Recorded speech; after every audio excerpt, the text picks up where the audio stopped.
sambil duduk ya bro ya. Oke, assalamualaikum warahmatullahi wabarakatuh. Selamat berjumpa kawan-kawan di Dadang Era Channel ya. Terima kasih untuk kalian yang sudah nonton video ini, dan terima kasih untuk kalian yang sudah dukung dan support Dadang Era Channel. Baik teman-teman, pagi ini seperti biasa gua kasih makan ikan-ikan rawatan gua itu. Menu utama di pagi hari itu selalu kita kasih cacing sutra itu ya. Itu juga kalau ada gitu ya. Tapi kita usahakan untuk pemberian pakan utamanya itu pagi hari ya bro ya. Itu selalu kita kasih cacing sutra ya. Cacing sutra, dan porsinya gitu kita lebih diperbanyak ya, apalagi untuk usia di 1 bulan 1 bulan setengah itu ikan cupang lagi saat-saatnya kita push untuk dari kejar size agar pertumbuhannya itu lebih cepat teman-teman. Cacing sutra lanjut kita kutir ya, untuk pemecahan warnanya, atau kalau nggak ada kutir kita pelet ya. Pelet di usia ini kita lebih memperhatikan untuk size ya, karena kita percuma juga kalau misalkan ikan cupang di usia dewasanya itu warnanya bagus tapi size-nya itu terlalu kecil ya teman-teman ya. Itu kurang bagus juga gitu. Untuk itu ketika size-nya dilubukan, kita udah masuk ya usia size S plus atau di medium awal, baru kita mulai grooming ya. Untuk proses selanjutnya kita treatment untuk mempercepat mutasi warna teman-teman ya. Itu teman-teman ya.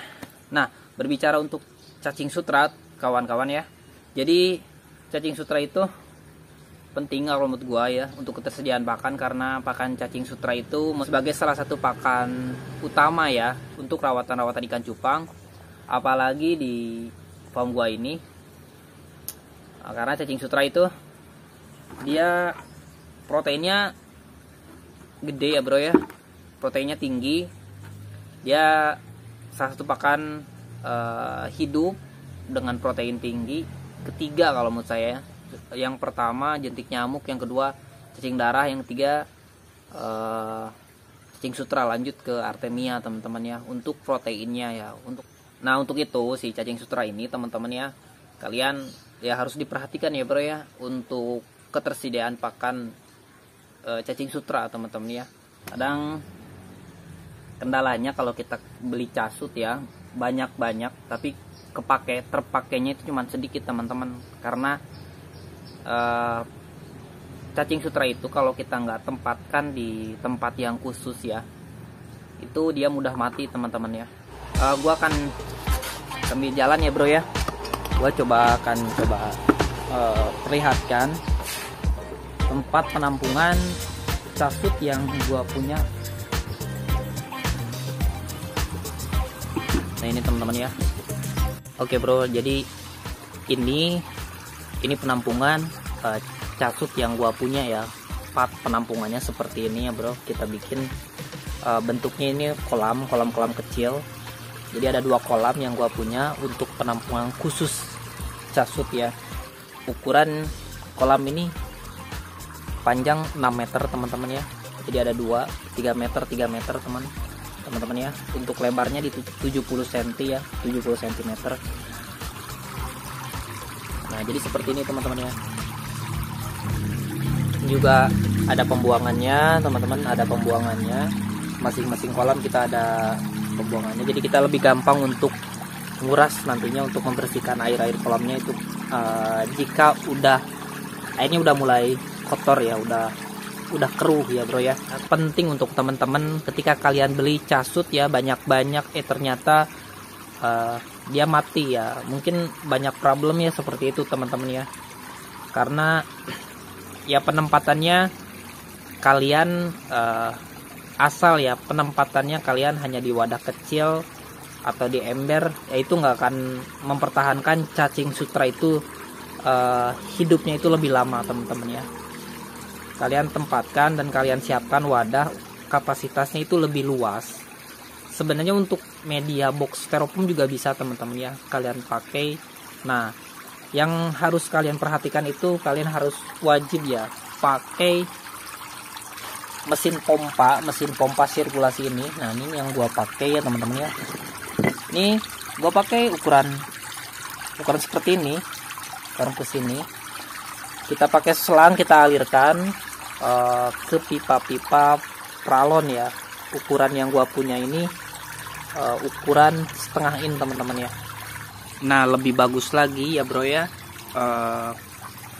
kalian pakai filter, media filter itu lebih bagus lagi ya. Dari mesin pompa kalian bikin penampungan filter ya, media filter, lalu setelah itu kalian baru alirkan airnya. Itu lebih bagus lagi bro, itu lebih bagus lagi ya, airnya itu kan lebih jernih lagi teman-teman. Kalau gua sih cuman cukup seperti ini ya. Jadi kita bikin si pipa pralonnya itu kita kasih lubang jaraknya itu 10 cm ya. Kalian bisa pakai solder ya untuk membuat lubang-lubang kecil ini, kalian bisa pakai solder. Tujuan kita kasih lubang ini agar itu teman-teman ya, si air yang nantinya di kolam penampungan ini dia dialirkan ke pipa-pipa pralon ini. Air akan jatuh ini ya, dia akan netes teman-teman, dia akan ngalir lagi. Nah, intinya gini teman-teman ya, jadi cacing sutra itu agar lebih lama dia bertahan hidup, itu harus ada pergerakan air ya, harus ada pergerakan air dan gemercik tetesan-tetesan air teman-teman ya. Itu pentingnya. Di media wadah apapun kalian bikin, pasang mesin sirkulasi ya, kalian alirkan, kalian bikin tetesan ya, dan airnya itu dia selalu memutar ya. Jadi bikin airnya itu ada memutar ya. Jadi disedot sama mesin pompa, dialirkan dengan bentuk air terjun kecil seperti ini teman-teman ya, gemercik air sini. Lalu air ini tuh kan jatuh teman-teman ya. Dan ini antara kolam ya, antara penampungan 1 ke penampungan 2 itu dia tingkatnya itu kita bikin berbeda ya ketinggiannya teman-teman ya.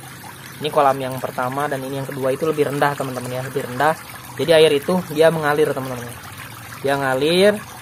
Nah, sedot lagi sama mesin sirkulasi teman-teman. Jadi seperti itu teman-teman ya. Lo bikin bagaimana caranya air itu dia selalu memutar teman-teman ya. Cacing sutra bisa bertahan lama hidupnya jika ada pergerakan air teman-teman. Dan air dia akan selalu bersih teman-teman ya. Ini selalu bersih ya. Nah, kalau gua untuk kuras air penampungan cacing sutra ini kita biasanya sih lumayan lama ya, sampai 2 minggu kita kurasnya, 2 minggu sekali teman-teman ya.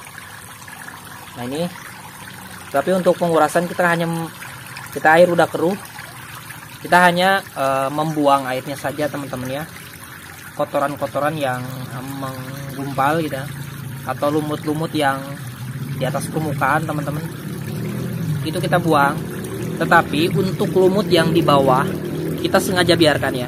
Untuk lumut yang menempel di dasar kolam itu kita sengaja biarkan. Tujuannya yaitu teman-teman ya, lebih lama lagi, lebih mempertahan lama lagi. Bisa jadi untuk si casut ini dia juga bisa makan lumut-lumut yang ada di sini teman-teman ya. Itu teman-teman ya, pentingnya itu lebih lama. Waktu awal-awal gua setiap nguras itu semua kita disikat bersih ya, disikat bersih. Ternyata cara seperti itu malah si casut itu 1 hari 2 hari itu ada yang mati teman-teman ya, cepat mati. Beda dengan kita hanya membersihkan air kotor itu, dia kita buang ya, kita hanya membersihkan air-air yang kotor atau lumut-lumut yang mengapung ya di permukaan, kotoran-kotoran atau kotoran-kotoran partikel-partikel yang besarnya itu teman-teman ya, kayak pasir-pasir segala macam gitu ya. Kita buang aja itunya ya teman-teman. Nah, kita nggak sikat, kita semprot pakai air ya. Jadi kita biarkan si lumutnya teman-teman. Jadi seperti ini teman-teman ya, penampungan cacing sutra yang ada di farm gua ini. Nah, tak kalah pentingnya juga ya bro ya, setiap hari gue selalu membalikan ya cacing sutra ini yang gumpalan-gumpalan ini kita balikan teman-teman ya. Nah kita kembalikan, kita ayak teman-teman ya. Nah, kita balikan, kita ayak lagi ya. Lakukan itu tiap hari teman-teman ya, lakukan itu tiap hari. Tujuannya biar apa sih Kang? Jadi teman-teman, ini juga salah satu untuk casut itu dia lebih meminimalisir untuk tingkat kematian teman-teman. Tujuannya ya biar bertahan lama teman-teman ya. Karena tanpa kita ketahui ya, ketika di bawah itu dia ada beberapa cacing sutra yang mati teman-teman ya. Apalagi kalau kita biarkan, yaitu ada biasanya sih di bawah-bawah gumpalan itu ada beberapa cacing sutra yang mati teman-teman ya. Untuk itu kita balikan teman-teman, kita ayak. Nah nanti si cacing sutra yang udah mati itu dia akan terbawa arus teman-teman ya, kita akan terbawa arus. Jadi terpisah dengan yang casut yang matinya teman-teman ya. Jangan lupa diayak lagi, ataupun lu ambil ya gumpalan itu, kita bikin ditebar, kita comot, kita tebar ya. Intinya sih ini bro ya, bikin casut itu jangan sampai dia terlalu menggumpal ya, bikin gumpalan-gumpalan yang terlalu gede gitu ya. Bikin ya kita tebar agar gitu ya, karena terlalu gumpalan-gumpalan besar itu malah casut itu dia cepet mati ya, cepet mati teman-teman ya. Itu bikin dia lebih menyebar.